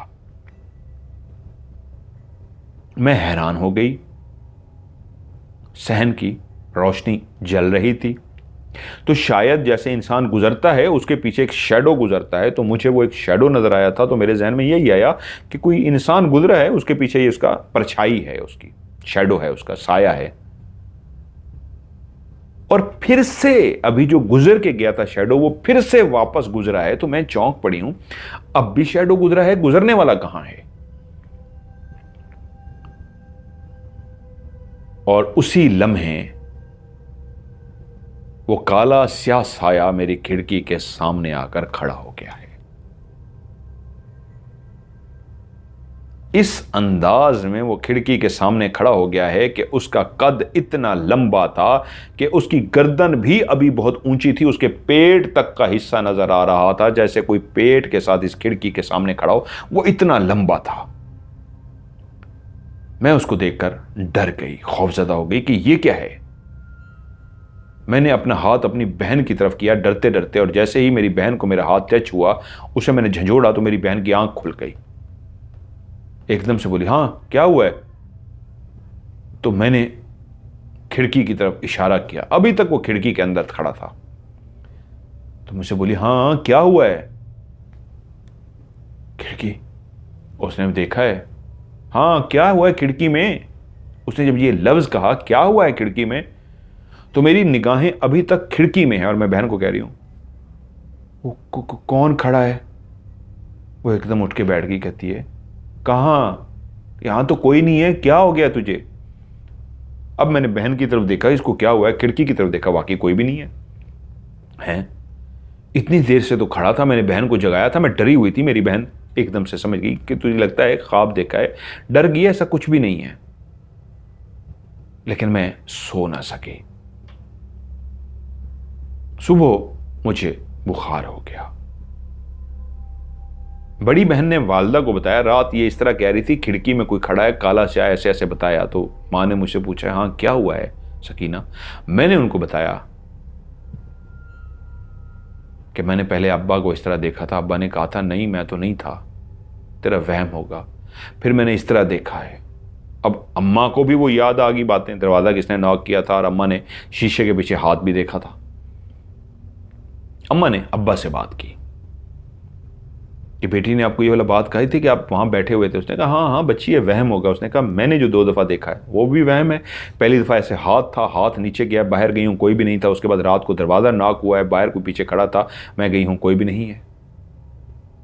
क्या मेरा भी वहम है? अब्बा बोले नहीं, तुम्हारा वहम तो नहीं हो सकता, लेकिन इस घर में क्या हो सकता है, हमें तो कभी किसी को कुछ महसूस नहीं हुआ, सब कुछ नॉर्मल है। खैर दोनों ने आपस में डिस्कस किया। इस बात को डिस्कस करने के 1 हफ्ते के बाद हमारी वालदा किचन में काम कर रही थी कि एकदम से उनको महसूस हुआ किचन का दरवाजा ठा करके किसने बंद किया। जैसे आंधी आए या तूफान है तो ठा करके दरवाजा बंद होता है, ऐसे ही किसी ने जोर से दरवाजा ठा करके मारा और हम वालदा चौंक गई। उनके हाथ में कोई बर्तन था, वो ठा करके नीचे गिर गया खौफ के मारे। जैसे कोई अब जोर से किसी को डराने के लिए बर्तन दरवाजा खोलते हैं, तो उनके हाथ में स्टील का कोई बर्तन था, वो नीचे गिर गया, तो वो एकदम से चौंकी, पीछे देखा कोई भी नहीं है। वो घबरा गई। उन्होंने खैर कुरानी आयात पढ़ी और अपने ऊपर फूंक छूंक मारा, लेकिन डेफिनेटली इंसान डर जाता है। वो डरी हुई फिर भी अपना काम करती नहीं। रात को वाले साहब है, उनको बताया ऐसे ऐसे हुआ है, आज तो ये बहुत ज़्यादा हो गया है। वाले साहब ने कहा परेशान ना हो, मैं दायरा कड़ा कर देता हूँ, मैं दम कर देता हूँ, आयतुल कुर्सी पढ़ देता हूँ। इस तरह उन्होंने पढ़ दिया और कुछ दिनों तक वाकई ना हुआ। लेकिन जो उसके बाद हुआ वो बहुत ही खौफनाक था। उससे अगले दिन ये हुआ कि वालदा अपने कुछ कपड़े निकालने के लिए सूटकेस को खोलकर बैठी थी। एकदम से उनको महसूस हुआ कमरे के अंदर जैसे कोई दाखिल हुआ हो। उन्होंने पीछे मुड़कर देखा,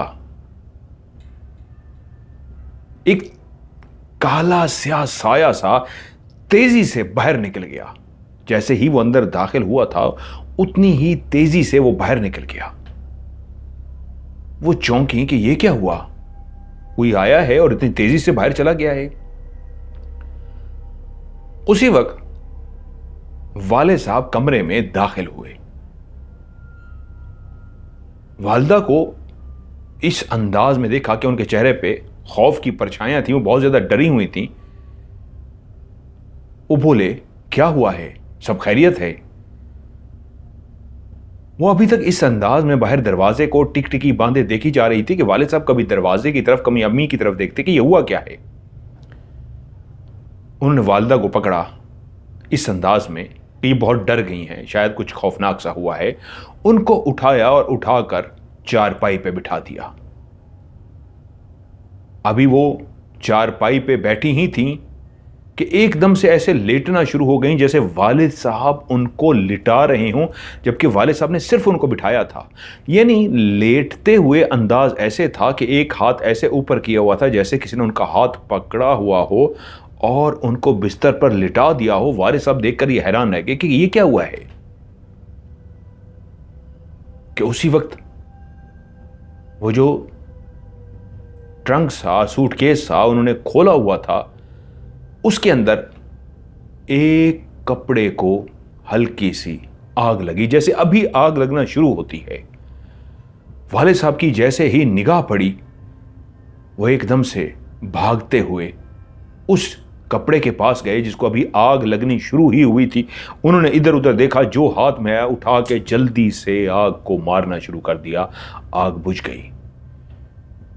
वो हैरान परेशान खड़े थे कि अभी अभी बीवी की हालत है तो ये क्या बीवी आग लगा रही थी कपड़े को, क्या कर रही थी, क्या पड़ा था ऐसा कि जिसकी वजह से बीवी डर भी गई है, कपड़े को आग लग गई है। उनको अभी तक समझ ही ना लगी कि कपड़े को आग कैसे लगी है।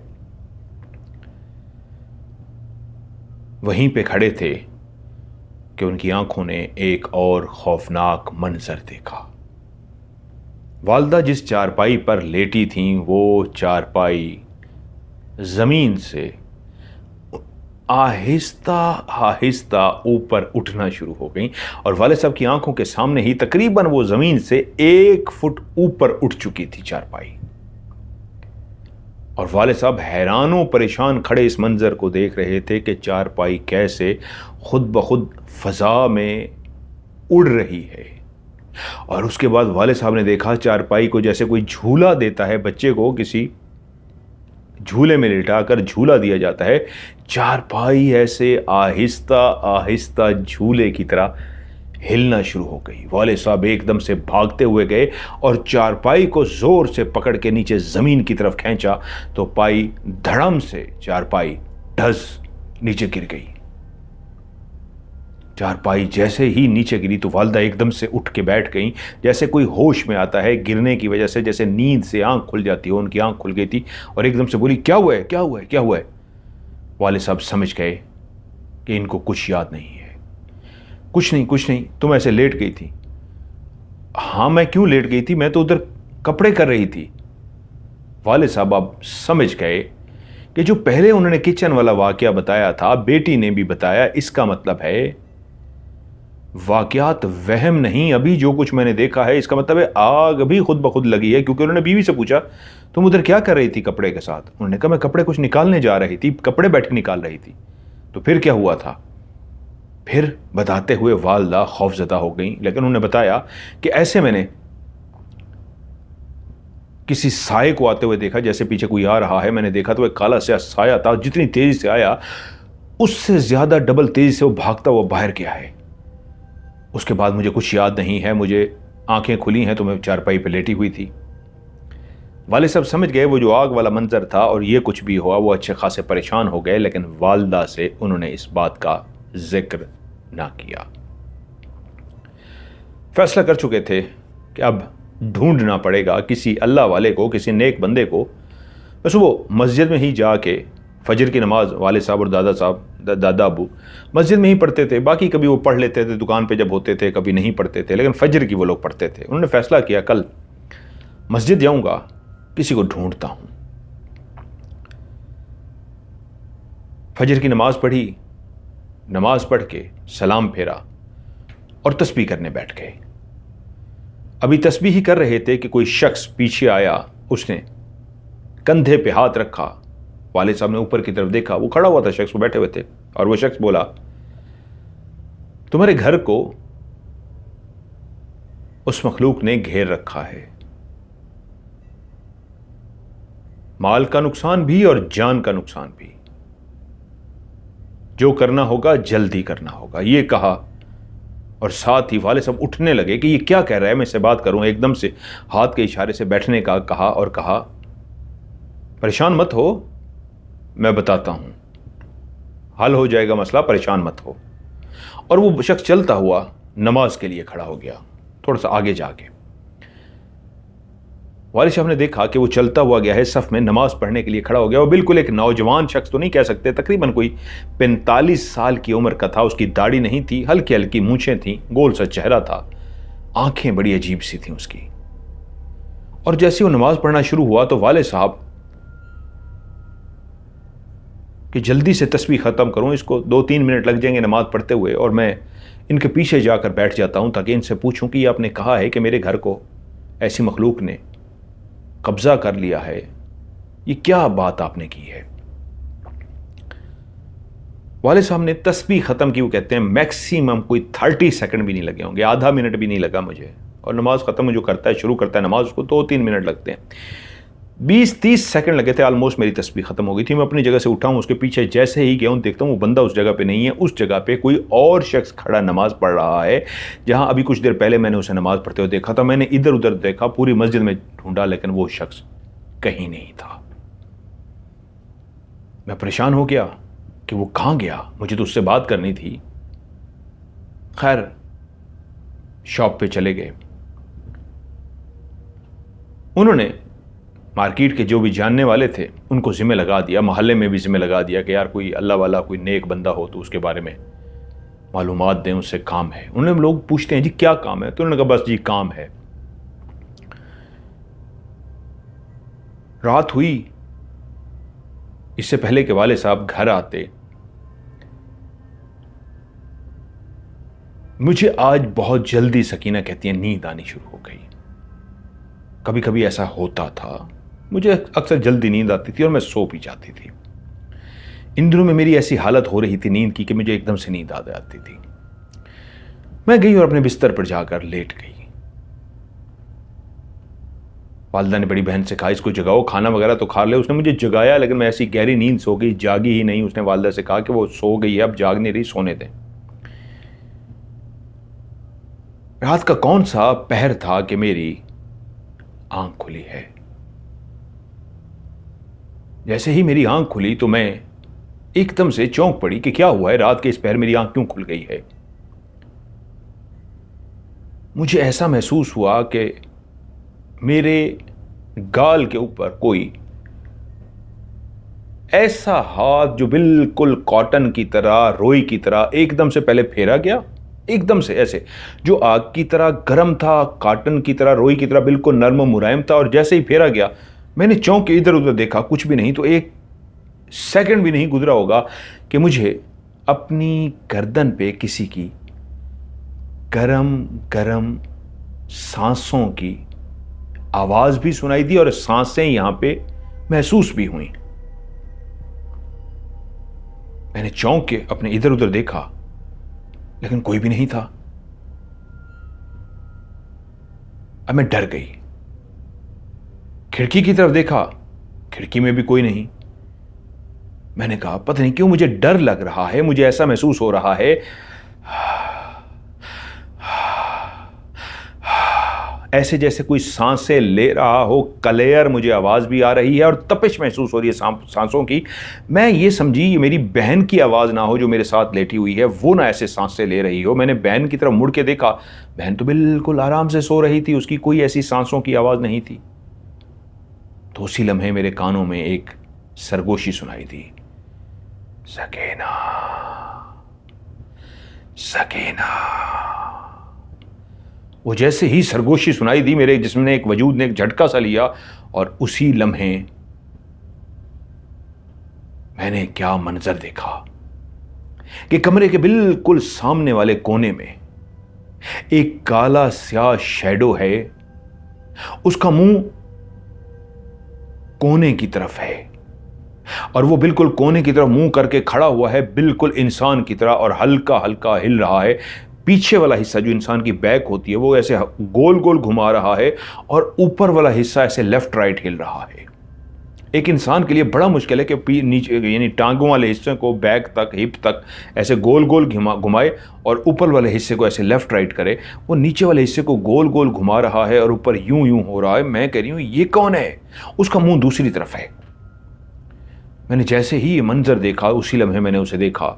उसने अपने हाथ, जो पहले मुझे नज़र नहीं आ रहे थे, उसने अपने हाथ दीवार पे रखे और अपनी दोनों टांगों को उठा के, जिस तरह मेंढक छलांग लगाती है, जो उसकी टांगें ज़मीन पे रखी हुई थी, वो टांगें उसने दीवार पे चिपकाई तो वो मेंढक की तरह चिपक गया। और मेंढक की तरह अपने हाथ भी दीवार पे रखता हुआ, टांगें रखता हुआ, वो साया फुदकता हुआ, जैसे मेंढक फुदकती है, ऐसे फुदकता फुदकता दीवार से होता हुआ छत पे चढ़ गया। जैसे ही वो छत पे चढ़ा तो मैंने देखा वो बिल्कुल मेंढक की तरह उल्टा चिपका हुआ काला स्याह साया मेरी तरफ आ रहा है।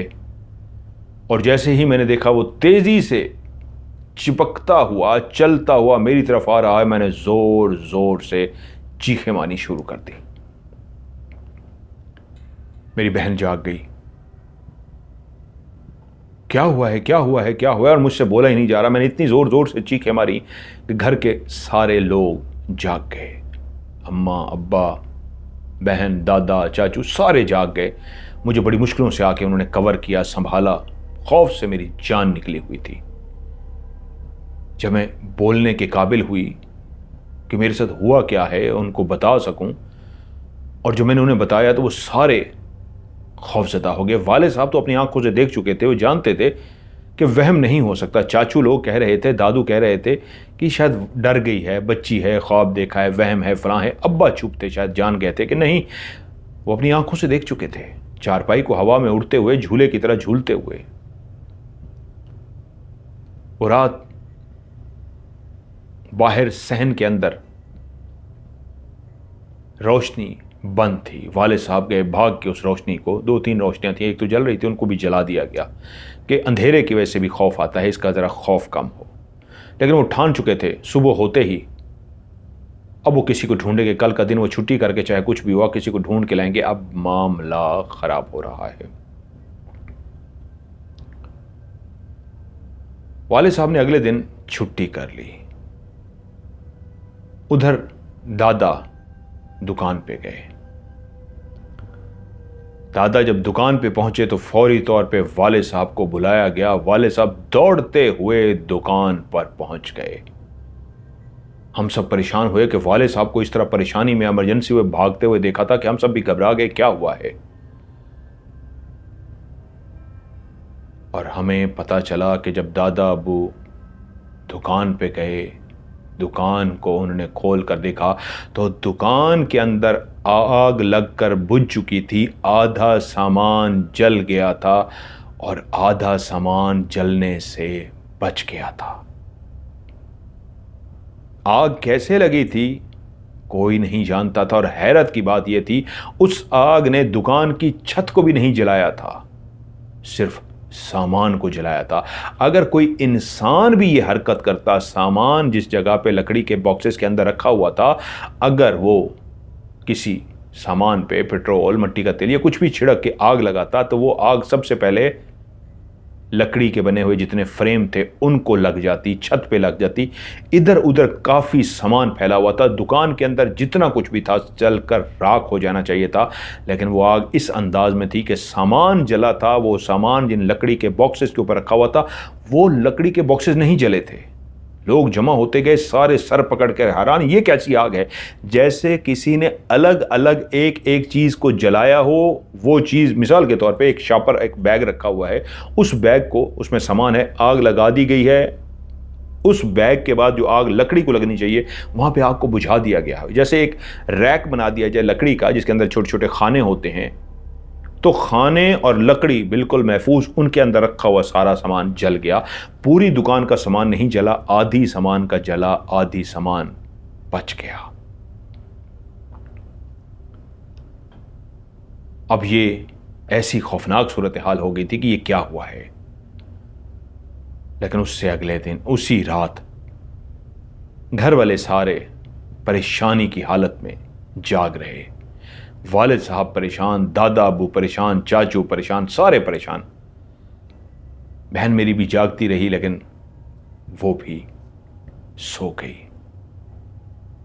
एकदम मैंने देखा कि मेरी बहन नींद में डर रही है। मैं गहरी नींद सो रही थी। मैंने बहन को डरते हुए ऐसे महसूस किया जैसे डरते हुए इंसान नहीं मत मारो ऐसी आवाजें निकालता है। मैं एकदम से चौंकी और मैंने ऐसे बहन की तरफ देखा, वो नींद में डर रही है कि तभी मेरे कान में सरगोशी हुई, सकीना सकीना। जैसे ही मैंने सरगोशी की एकदम से मुझे झटका लगा और जिस तरफ सरगोशी की गई थी वही खिड़की वाली साइड थी। मैंने डरते डरते अपनी गर्दन को मोड़ के खिड़की की तरफ देखा तो क्या देखती हूं, उसी खिड़की वाली जगह पर खिड़की के बाहर मुमताज आंटी खड़ी है। उसी मुस्कुराहट के साथ मुझे देख रही है जिस तरह वो मुझे मुस्कुराते हुए देखती थी और मैं बहुत ज्यादा डर जाती थी। कलेयार आंटी मुमताज। लेकिन आज उसकी मुस्कुराहट हमेशा से थोड़ी सी ज्यादा थी। जैसे वो मुस्कुरा के मुझे देखती थी, आज ज्यादा मुस्कुरा के मुझे देख रही थी। उसकी मुस्कुराहट ज्यादा थी और उसने उंगली के इशारे से मुझे इस तरह अपने पास यूं बुलाया, बाहर खड़े खड़े उंगली का इशारा किया। मुझे यकीन ना आया, हमारे घर के बाहर और खिड़की के बाहर इस तरह घर के अंदर आंटी मुमताज इस वक्त कैसे आ गई हैं। कुछ समझ ना आई। मैं उनको अभी मुसलसल देख रही थी, डर रही थी, मेरा वजूद कपकपा रहा था कि मैंने डरते डरते अपना हाथ डरते डरते कांपते कांपते बहन की तरफ किया कि बहन को जगाऊं कि ये देखो आंटी मुमताज क्या कर रही है। अभी मैंने बहन की तरफ हाथ बढ़ाया ही था कि उसी साइड पे जहां से आंटी मुमताज खड़ी थी मेरे कानों में आवाज आई, मेरी बहन की आवाज। मेरी बहन बोली, हाँ सकीना क्या हुआ है। जैसे अभी मैंने उसको हाथ टच भी नहीं किया था और वो समझ गई थी कि मैं उसे बुलाना चाहती हूं। मुझसे बोली, हाँ क्या हुआ है। हैं बहन तो इधर है, ये क्या हुआ है? मैंने जैसे गर्दन मोड़ी तो मेरी चीखें पूरे घर में गूंजना शुरू हो गई। आंटी मुमताज जो खिड़की के बाहर खड़ी थी, उनकी गर्दन जो खिड़की के अंदर दाखिल ही नहीं हो सकती थी, इतनी मोटी गर्दन होती है इंसान की, उस छोटी सी खिड़की के अंदर से पतली सी गर्दन दाखिल होके बिल्कुल मेरे चेहरे के साथ, इंसान का जितना मुकम्मल चेहरा होता है, सर होता है, गर्दन तक जो पूरा सर है, इतना बड़ा सर लंबा होके बिल्कुल मेरे करीब पहुंच गया था और उनकी दोनों आंखें बाहर निकल कर लटक रही थीं। उनके चेहरे पे वही मुस्कुराहट थी आंटी मुमताज के, लेकिन उनकी आंखें निकल के बाहर लटकी हुई थी। इतनी लंबी गर्दन जो खिड़की से बिल्कुल मेरे मुंह के करीब आई हुई थी, वो अपने सर को ऐसे हल्का हल्का लेफ्ट और राइट हिलाकर मुझे देख रही थी। बस ये मैंने मंजर देखा और चीखें मारनी शुरू कर दी। सारा घर जमा हो गया। इतनी जोर जोर की मेरी आज चीखें थी कि मोहल्ले वाले भी जाग गए और मेरी चीखें थी कि रुकने का नाम नहीं ले रही थी। बहन संभाल रही थी, अम्मी संभाल रही थी, अब्बू चुप करा रहे थे, चाचू दादू ना, किसी के चुप कराने पे भी मेरे ऊपर ऐसा खौफ सवार हुआ। मैंने ऐसी जोर जोर से चीख मारी कि कुछ लोग जमा होकर बाहर दरवाजे पे पहुंच गए। दरवाजा खटखटाया, चाचू बाहर गए, मोहल्ले वाले आए हुए थे। क्या हुआ है? वो सारे परेशान थे। चाचू को बताना पड़ा, बच्ची डर गई है। उन्होंने कहा हमने पहले भी आवाजें सुनी थी, आज तो बहुत खौफनाक हुआ है, किस चीज से डरी है? चाचू को बताना पड़ा कि पता नहीं, लगता है कोई चीज देख ली है। तो एक शख्स बोले चाचू से कि तुम्हारे भाई भी कह रहे थे किसी अल्लाह वाले को ढूंढने के लिए, वो इसलिए कि कोई जिन्नात का मसला तो नहीं है? उन्होंने कहा हाँ। उन्होंने कहा सुबह ढूंढते हैं। मोहल्ले वालों ने कहा अल्लाह खैर करेगा, सुबह ढूंढते हैं। सुबह अब मैं चीखें मारती मारती मेरी हालत खराब, मुझे कहां नींद आनी थी। खैर जैसे कैसे मुझे चुप कराया गया। बाहर सहन का बल्ब ठा करके बंद हो गया। वालिद ने पूछा कोई और लाइट है? लाइट जला दो, अंधेरा नहीं होना चाहिए, डर जाएगी, पहले डरी हुई है। दूसरी लाइट लाई गई, एक और बल्ब जो था घर में एक एक्स्ट्रा पड़ा था, उस वक्त बल्ब ही इस्तेमाल होते थे, उस बल्ब को लगा दिया गया। थोड़ी देर के बाद ठा की आवाज आई, वो बल्ब भी टूट गया। 2 बल्ब टूट चुके थे।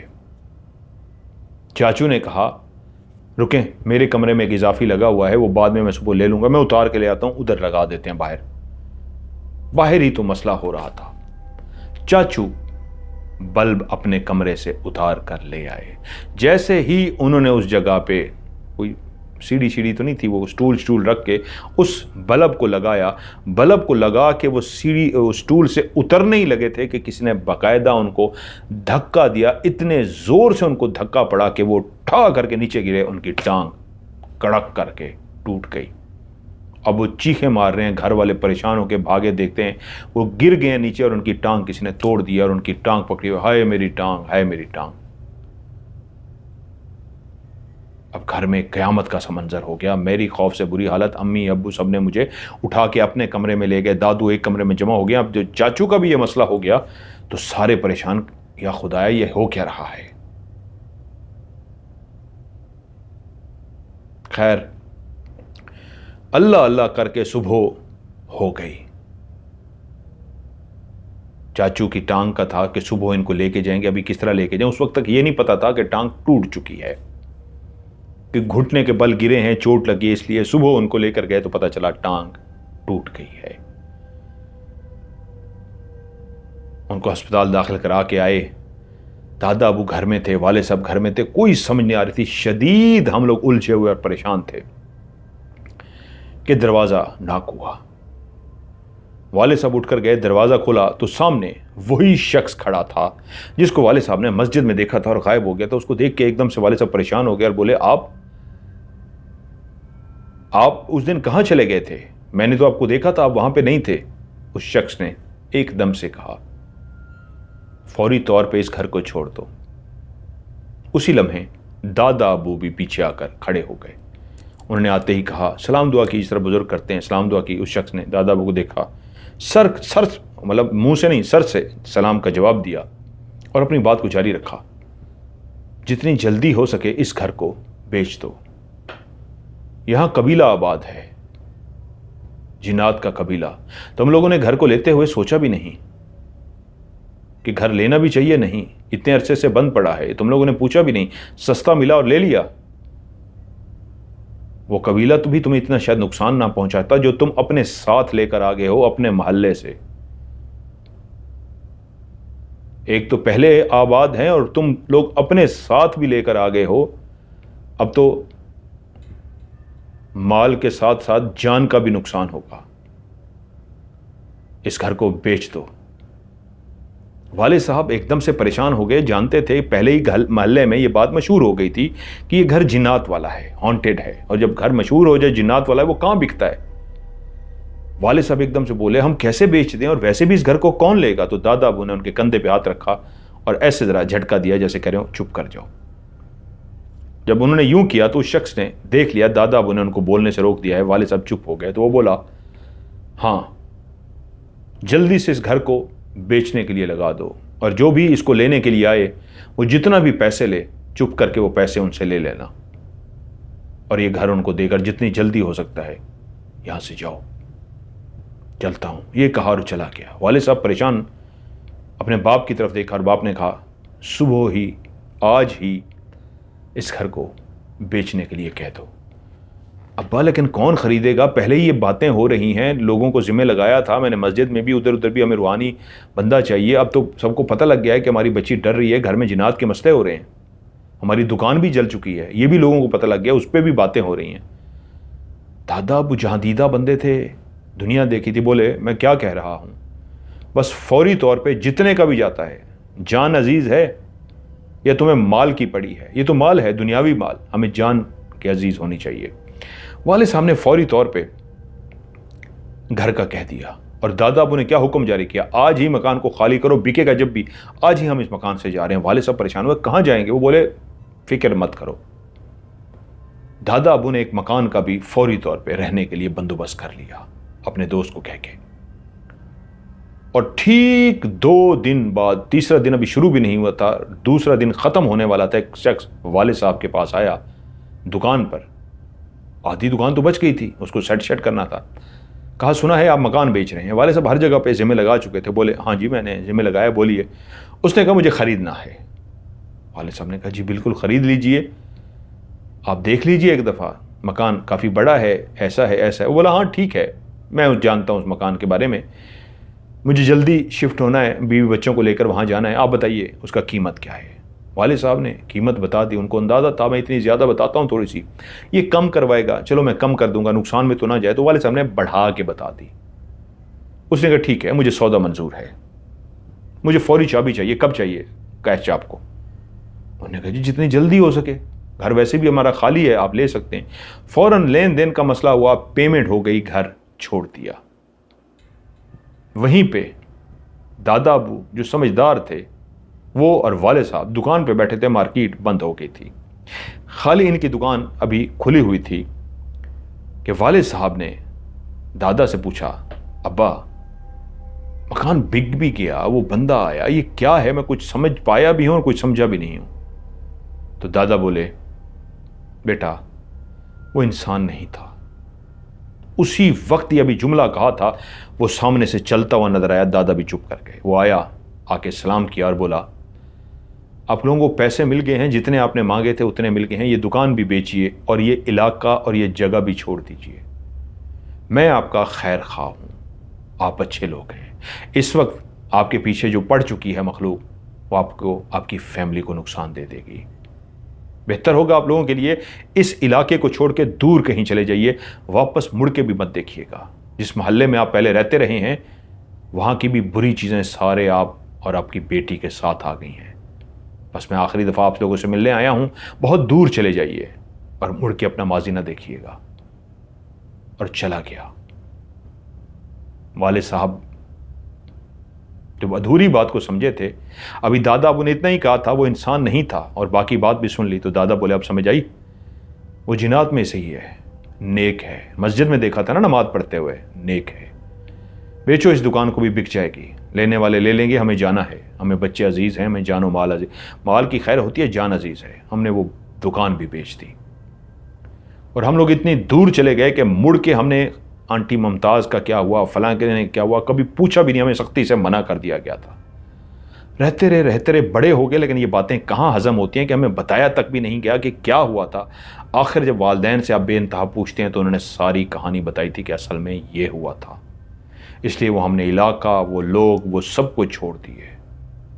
फिर उसके बाद सकीना कहती है मैं बड़ी हुई, मेरी भी शादी हो गई, इधर उधर चले गए, वो मकान तो हम पहले बेच आए थे, दूसरे मकान में कुछ भी ना हुआ, हमने खुशी खुशी ज़िंदगी गुजारी।